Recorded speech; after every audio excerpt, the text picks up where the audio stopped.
এটা নতুন ভিডিঅ'লৈ সকলোকে স্বাগতম জনাইছোঁ।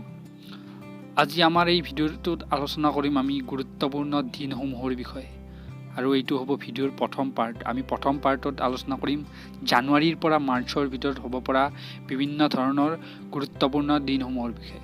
তো বলক ভিডিঅ'টো আৰম্ভ কৰোঁ।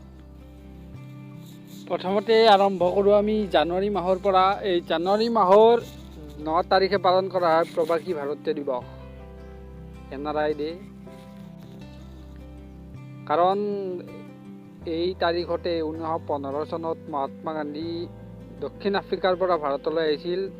10 জানুৱাৰী তাৰিখে পালন কৰা হয় বিশ্ব সাহিত্য দিৱস, ৱৰ্ল্ড লাফটাৰ ডে। 12 জানুৱাৰী তাৰিখে পালন কৰা হয় ৰাষ্ট্ৰীয় যুৱ দিৱস। ৰাষ্ট্ৰীয় যুৱ দিৱস আৰু আন্তঃৰাষ্ট্ৰীয় যুৱ দিৱস এই দুটা বেলেগ বেলেগ দিনত পালন কৰা হয়। সেয়ে এইটো এটা গুৰুত্বপূৰ্ণ কম্পিটিটিভ এক্সামসমূহত সুধিব পাৰে। 15 জানুৱাৰী তাৰিখে পালন কৰা হয় আৰ্মি দিৱস, আৰু 17 জানুৱাৰী তাৰিখে শিল্পী দিৱস পালন কৰা হয়, সকলোৱে জানে। 25 জানুৱাৰী তাৰিখে পালন কৰা হয় ৰাষ্ট্ৰীয় পৰ্যটন দিৱস। 26 জানুৱাৰী গণতন্ত্ৰ দিৱস। 30 জানুৱাৰী তাৰিখে পালন কৰা হয় ৰাষ্ট্ৰীয় শ্বহীদ দিৱস।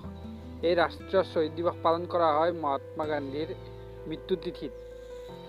31 জানুৱাৰী তাৰিখে পালন কৰা হয় মেডাম মেফি। মেডাম মেফি হ'ল এটা আহোমসকলৰ গুৰুত্বপূৰ্ণ উৎসৱ।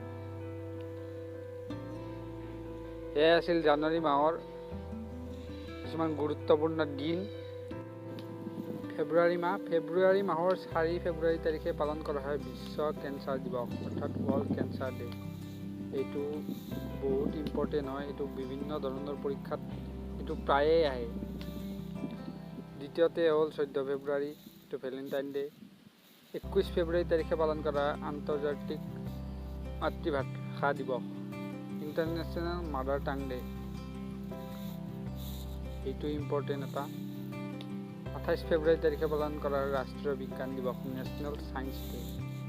এইটো এটা ইম্পৰ্টেণ্ট। ফেব্ৰুৱাৰী মাহৰ আটাইকেইটা ইম্পৰ্টেণ্ট পৰীক্ষাৰ বাবে। এইবাৰ আমি আহোঁ মাৰ্চ মাহলৈ। মাৰ্চ মাহৰ 3 মাৰ্চ তাৰিখে পালন কৰা হয় বিশ্ব বন্য জীৱন দিৱস, অৰ্থাৎ ৱৰ্ল্ড ৱাইল্ড লাইফ ডে। এইটো ইম্পৰ্টেণ্ট। 8 মাৰ্চ তাৰিখে পালন কৰা হয় আন্তৰ্জাতিক মহিলা দিৱস, ইণ্টাৰনেশ্যনেল ওমেন ডে। এইটো ইম্পৰ্টেণ্ট। 10 মাৰ্চ তাৰিখে পালন কৰা হয় CSF প্ৰতিষ্ঠা দিৱস, ফাউণ্ডেশ্যন ডে অফ CSF। এইটো এটা ইম্পৰ্টেণ্ট। 10 মাৰ্চ তাৰিখে পালন কৰা হয় উপভোক্তা অধিকাৰ দিৱস। 21 মাৰ্চ তাৰিখে পালন কৰা হয় ৱৰ্ল্ড পয়েট্ৰি ডে, অৰ্থাৎ বিশ্ব কবিতা দিৱস আৰু বিশ্ব বন দিৱস একেলগে পালন কৰা হয় 21 মাৰ্চ তাৰিখে। সেয়েহে 21 মাৰ্চটো বহুত ইম্পৰ্টেণ্ট এই মাৰ্চ মাহৰ। 22 মাৰ্চ তাৰিখে পালন কৰা হয় বিশ্ব পানী দিৱস, ৱৰ্ল্ড ৱাটাৰ ডে। 24 মাৰ্চ তাৰিখে পালন কৰা হয় বিশ্ব যক্ষ্মা দিৱস, ৱৰ্ল্ড TB ডে, টিউবাৰকুলোচিছ। 27 মাৰ্চ তাৰিখে পালন কৰা হয় বিশ্ব থিয়েটাৰ দিৱস, ৱৰ্ল্ড থিয়েটাৰ ডে।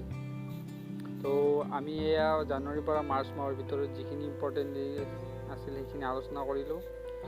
মোৰ এই ভিডিঅ'টোত অসমীয়াৰ লগতে ইংৰাজী টাৰ্মছ কেইটাও দিয়া আছে, কাৰণ যিহেতু বিভিন্ন ধৰণৰ ৰাষ্ট্ৰীয় পৰ্যায়ৰ পৰীক্ষাসমূহত এই ইংৰাজীত প্ৰশ্ন কাকত আহে, সেয়েহে আমাৰ বহুতো ল'ৰা কনফিউজ হোৱা দেখা যায়।